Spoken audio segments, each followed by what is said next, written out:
시청자 여러분 안녕하십니까, 패스파인더입니다. 오늘은 언론들도 매우 강하게 경고를 하고 있었는데도 정부가 딱히 대응을 하지 않는 중국 반간첩법에 대해서 간략하게 설명을 드릴까 합니다. 지난 7월 1일부터 중국 반간첩법 개정안이 시행됐습니다. 이 여러분들이 잘 들어보셨는지 모르겠는데 중국에는 좀 웃기는 게 주머니죄라는 게 있답니다. 중국인한테 들은 이야기인데요.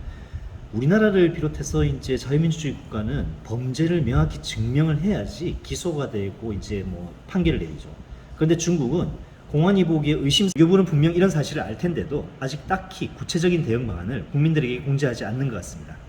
그나마 하나 있는 게 지난 6월 달에 주중 한국 대사관이 내놓은 공지 정도밖에 눈에 띄는 게 없습니다. 이제는 친중 정권도 아니라는데 좀 더 적극적으로 대응하는 게 낫지 않을까 싶습니다. 아무튼 외교부에서 참고하시라고 중국 공산당을 가장 잘 아는 곳 중의 하나인 대만에서 나온 반간첩법 개정안의 위험한 점을 소개해드릴까 합니다. 지난 7월 12일 날 반공중화권 매체 에포크타임스가 대만이 꼽은 반간첩법 위험행위 7가지라고 이 내용을 소개를 했습니다. 그러면서 반간첩법 개정 이전에도 중국에서 간첩으로 몰린 대만인 사례가 적지 않다고 설명했습니다. 그리고 내용을 한번 봤는데 그냥 중국에 가면 아무 일도 하지 말라는 이야기였습니다.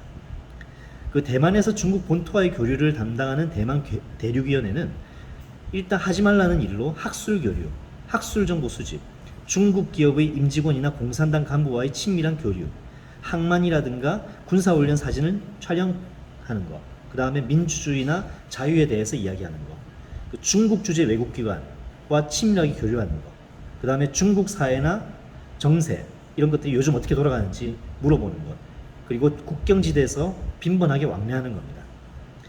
이 신문에 따르면 이 중국에서는 앞서 이야기한 이런 사례들을 두고 국가 안보를 위협하는 행위라며 유죄로 판단해서 감옥에 넣는 일이 굉장히 많았다고 합니다. 그러니까 학술 교류하고 학계에서 중국 학계에서 어떤 이야기가 나왔는지를 수집하는 것도 간첩이 될 수 있고, 그 다음에 이제 배경 좋다고 해서 항만 사진 잘못 찍었다 간첩이 되고, 그 다음에 저기 대사관 사람들 다른 나라 대사관 외교관들 만나서 함부로 얘기하면 또 불법으로 외세 정보를 제공했다고 또 잡혀가고, 그 다음에 지금 중국보다는 일본이나 미국이나 한국이 체제가 훨씬 낫다 했다가 또 간첩으로 잡혀가고, 이런 식으로 해서 거의 귀에 걸면 귀걸이, 코에 걸면 코걸이로 잡혀갈 수 있다는 이야기입니다. 그리고 이 대만 쪽에서 한 이야기 중에서 가장 웃기는 게 바로 중국 기업 임직원이나 공산당 간부와의 친밀한 교류 대목입니다. 중국 쪽은 우리나라를 포함해서 다른 나라에 와가지고 중국에서 사업을 하려면 현지 문화에 맞게 당 간부나 기업인과 관시를 맺어야 된다고 합니다. 이런 이야기 많이 들어보셨을 겁니다. 근데 이 말대로 이렇게 관시 맺으려다가는 이제 수틀리면 간첩이 된다는 이야기입니다. 그러니까 대만 대륙 교류의 말에 따르면 앞으로는 되도록이면 중국에 가지도 말고, 가서라도 듣지도 보지도 말하지도 말고 지내는 게 상책이라는 겁니다. 자, 그러면 다시 한번 생각해 보겠습니다. 중국은 우리나라를 포함해서 외국인에 그러는데, 그러면 우리나라는 중국인에 대해서 어떻게 할까요? 중국인이 우리나라에서 국가기밀을 훔쳐서 빼돌린다거나 신분을 속이고 국가안보에 위협을 가면 어떻게 될까요? 이 형법상에는 간첩죄가 적용이 될까요? 실은 안 됩니다, 여러분. 여러분께서 구글이든 네이버든 한번 찾아보시면 아시겠지만 간첩죄나 국가보안법 위반으로 유죄를 받은 중국인은 사례가 없습니다. 왜냐? 이 형법상의 간첩죄는 적국을 대상으로 하도록 규정이 되어 있습니다. 그런데 지금 중국은 우리나라한테 적국이 아니죠. 심지어 정치권에서는 전략적 파트너라는 이야기까지 합니다. 그러니까 여기에서 중국인이 기밀을 빼낸다든가 이렇게 하더라도 군사기밀 보호법이라든가 이런 거에만 적용을 받아서 굉장히 가벼운 형만 받아요. 간첩이 아니라는 겁니다. 그리고 또한 국가보안법도 국가를 참칭하는 북한만을 대상으로 하고 있기 때문에 또 중국이 포함이 안 됩니다. 이러니까 지금 중국인들이 우리나라 곳곳에서 이상한 일을 벌이는 그런 사례가 있어도 전혀 처벌을 안 받는 경우가 굉장히 많이 생기는 겁니다. 그 중에서 특히 여러분들도 아셔야 될 게 중국 화교 중에서 북한에 사는 화교가 의외로 수천 명씩 됩니다.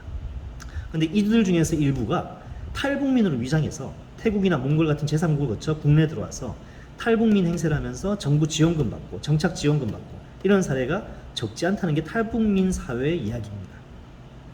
이런 이야기가 오래전부터 나왔는데도 지금 당국에서는 제대로 걸러내지를 못하고 있답니다.